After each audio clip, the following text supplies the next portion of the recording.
warahmatullahi wabarakatuh. Alhamdulillahilladzi an'ama 'alaina bi nikmatil imani wal islam. Asyhadu an la ilaha illallah wa asyhadu anna Muhammadan 'abduhu wa rasuluh. Allahumma shalli ala Muhammad wa ala alihi wa ashabihi wa mawalah, amma ba'du.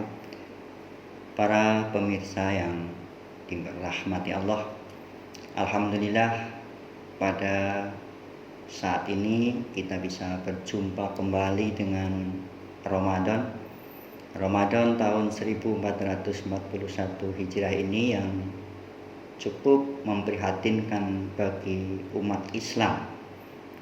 Tidak sebagaimana Ramadan yang lalu, karena Ramadan tahun ini negeri kita lagi diuji oleh Allah dengan wabah COVID-19 yang belum diketahui ujungnya kapan, sehingga akan mempengaruhi terhadap semaraknya Ramadan di masjid dan mushola di negeri ini. Oleh karena itu, kita tidak kepengin Ramadan menjadi sepi karenanya.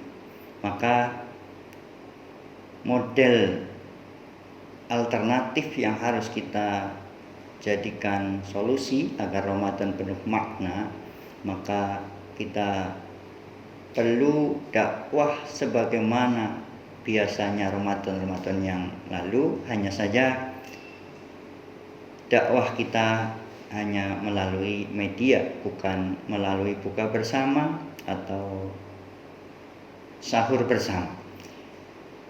Oleh karena itu, para pemirsa yang berbahagia, kita tetap semangat untuk bisa menjalankan Ramadan tahun ini yang tidak kalah semaraknya walaupun hanya dengan media ini. Baiklah para pemirsa yang dirahmati Allah, pada kali ini kami akan menyampaikan tema mengapa kita harus berdakwah. Tema ini dilatar belakangi oleh hadis Nabi yang berbunyi balighu anni walau ayah, rawahul Bukhari.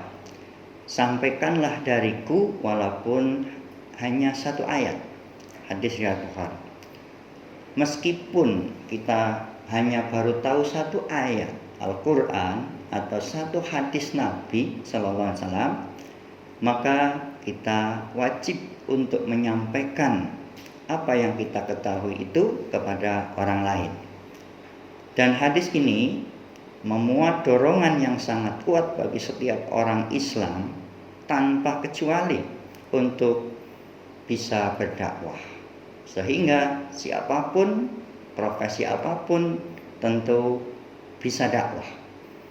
Karena dakwah ini merupakan satu hal yang oleh Rasulullah dimudahkan, tidak ada beban strata sosial dan sebagainya.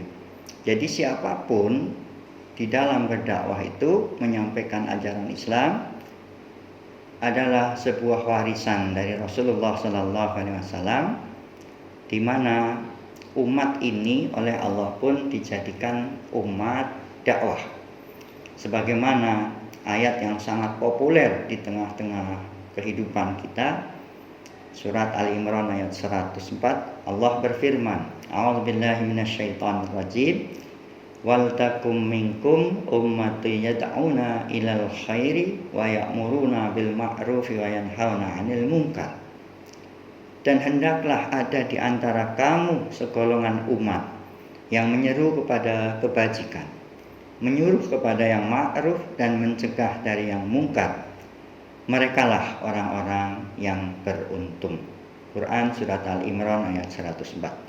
Para pemirsa yang dirahmati Allah, dan masih banyak dalil-dalil baik Al-Quran maupun hadis yang mewajibkan kita untuk berdakwah bagi setiap muslim.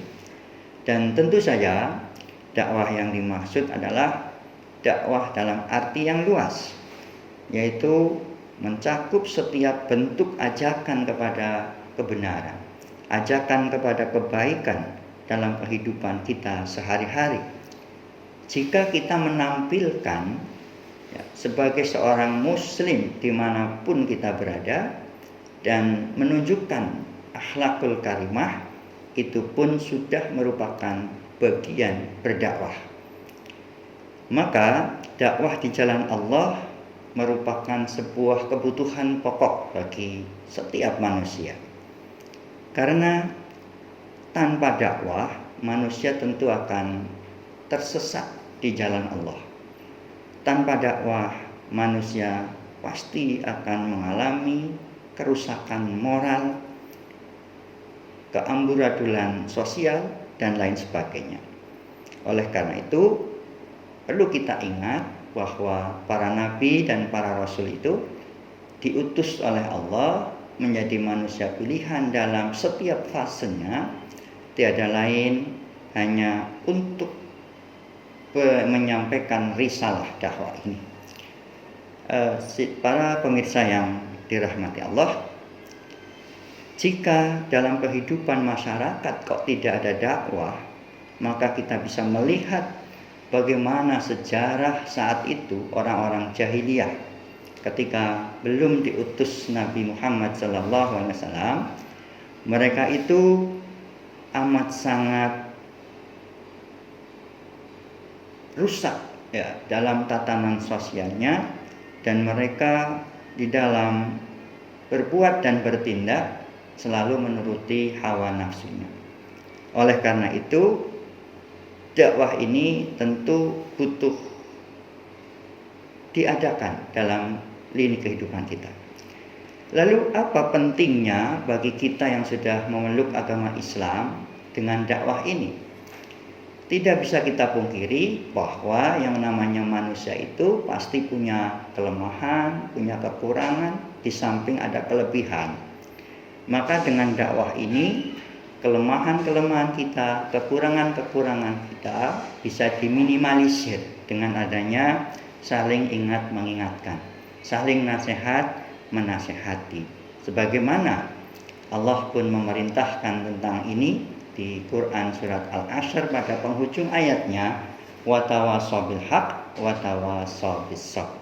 Saling nasihat menasihati dalam kebenaran dan saling nasihat menasihati dalam kesabaran.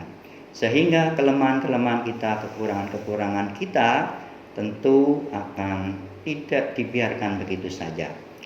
Maka dengan nasihat atau peringatan dari orang lain barangkali menjadi sebuah upaya kita untuk bisa menjadi manusia yang insan kamil, manusia yang diharapkan di tengah-tengah masyarakat, sehingga dakwah inilah akan terus berlanjut sampai akhir kehidupan kita.